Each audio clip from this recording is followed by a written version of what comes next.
جب صحابہ کرام دنیا میں پھیلے ہیں تو جس صحابی کے سامنے جو حدیث ہوتی تھی وہ اس کو فالو کرتا تھا. یہ شروع میں ایسا ہوتا تھا, جس صحابی کے سامنے جو حدیث آئی انہوں نے اس کو فالو کرنا شروع کر دیا, کیونکہ ان کے سامنے دوسری حدیث موجود نہیں ہوتی تھی. ایسا بھی بعض روایت میں آتا ہے گریبان کھول کے نماز پڑھی, کیونکہ نبی کو گریبان کھول کے نماز پڑھتے ہوئے دیکھا.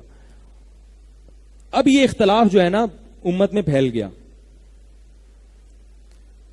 امام لیث رحمہ اللہ تعالی نے, تھوڑا لمبا واقعہ ہو جائے گا, میں جلدی اپنی بات کو سمٹاتا ہوں. ایک بہت دلچسپ واقعہ آیا تھا یہ بات سمجھانے کے لیے, لیکن اگر واقعات میں گیا تو بہت لمبی بات ہو جائے گی. تو اب یاد رکھو, جب یہ صحابہ تابعین دنیا بھر میں گئے ہیں تو بہت سارے اختلافات ہونا شروع ہو گئے. ایک کی رائے یہ ہوتی تھی, دوسرے کی رائے یہ ہوتی تھی.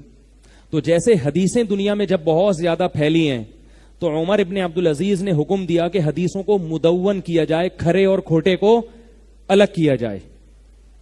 حدیث کو باقاعدہ ریٹن فارم میں بولو نا لایا جائے, لکھا جائے. تو حدیثیں مدون ہوئی ہیں.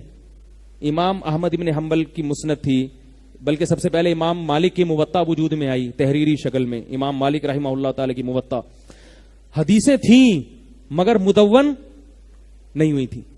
لیکن جب مدون ہو گئیں, پوری امت نے اس پہ اعتماد کر لیا, اب انہی کتابوں کو فالو کرنا پڑے گا نا. اب آپ کو اس سے ہٹنے کی اجازت بولو بھائی نہیں ہے. تو اسی طرح قرآن و حدیث سے فقہاء نے مسائل نکالنا شروع کیے, استنباط کرنا شروع کیے. جب استنباط کرنا شروع کیے تو آراء میں ظاہر اختلاف بھی ہونا تھا. جب صحابہ میں اختلاف ہو سکتا ہے حدیث سمجھنے میں, تو ائمہ میں اختلاف نہیں ہو سکتا. یقیناً اختلاف ہوا ان کا, لیکن سب کا استدلال کہاں سے تھا؟ قرآن اور حدیث سے. ان میں جاہل کوئی بھی نہیں تھا. لوگ کہتے ہیں نا ان کو وہ حدیث ہی پتہ نہیں تھی, فلاں کو وہ حدیث ہی پتہ نہیں تھی, فلاں کو وہ حدیث ہی پتہ نہیں تھی. ایک آدھ روایتوں کے بارے میں تو ایسا ہو سکتا ہے, لیکن یہ کہ ان کو اتنی مشہور حدیثیں ان کے علم میں نہیں تھی, ایسا نہیں ہوتا.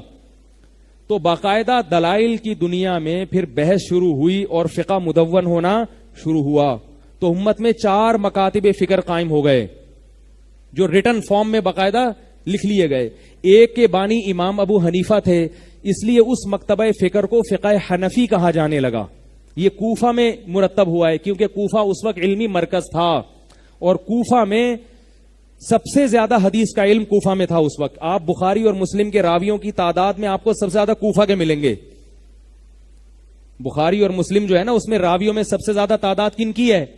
کوفہ کے راوی. آپ جو قرآن جس قرات پہ پڑھتے ہو وہ کون سی قرات ہے؟ کوفہ کے قاری کی قرات ہے, کیونکہ وہ حضرت علی کے جانے کے بعد نا دارالخلافہ بن گیا تھا, تو حضرت علی کا علم سارا وہاں ٹرانسفر ہو گیا تھا. تو کوفہ تھا. پھر مدینہ میں امام مالک کا فقہ مدون ہوا.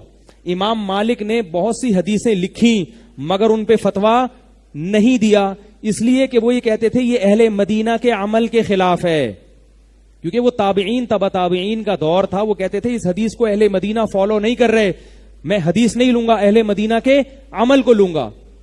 کسی نے بھی الزام نہیں لگایا آپ تو حدیث کے منکر ہیں. مسجد نبوی میں ایک فتنہ بیٹھا ہوا ہے اردو میں. کسی نے پوچھا امام مالک کا مذہب ہے ہاتھ چھوڑ کے نماز پڑھنا. وہ کہہ رہے امام مالک کون ہوتے ہیں؟ وہ کہہ رہے ہم نبی کی حدیث کو فالو کریں گے, امام مالک کو فالو نہیں کریں گے ہم. اب دیکھو کتنے بڑے امام پہ طنز مار رہا ہے. اگر امام مالک حدیث کے منکر ہوتے تو امام مالک کی کتاب پھر ہمارے لیے حجت رہے گی ہے بھائی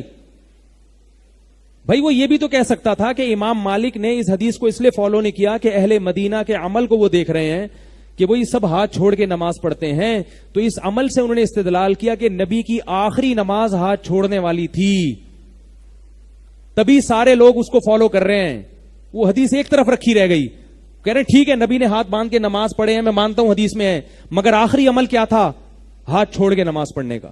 یہ ان کی رائے ہے, صحیح بھی ہو سکتی اور غلط بھی ہو سکتی. ہم امام مالک پہ طنز نہیں کرتے, لہذا آپ نے مکہ میں مدینہ میں بہت سے لوگ دیکھے ہوں گے ہاتھ چھوڑ کے نماز پڑھ رہے ہیں.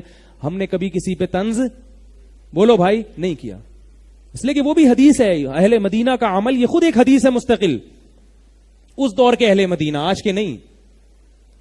تو یہ فقہ مدون ہونا شروع ہوا.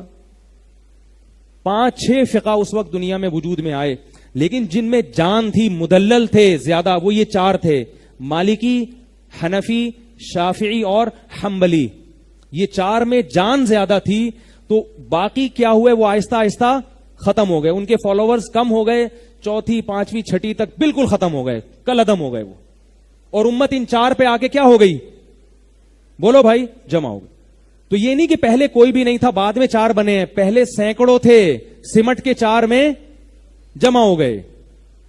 اب 4 میں جب جمع ہو گئے تو اب ان میں جو اختلاف ہے یہ اختلاف قرآن و سنت پہ دلائل کو پھیرنے کے بعد ہوا ہے. یعنی کوئی اختلاف آیا تو قرآن و سنت پہ پھیرا گیا, اس میں بہت سے مسائل میں اتفاق ہو گیا اور بہت سو میں اختلاف باقی رہ گیا. اب ہم کہتے ہیں جن میں اختلاف باقی رہ گیا ان کو قیامت تک باقی رہنے دو, اس کو ختم کرنے کی کوشش, ورنہ سوائے لڑائی کے کچھ بھی نہیں ہوگا.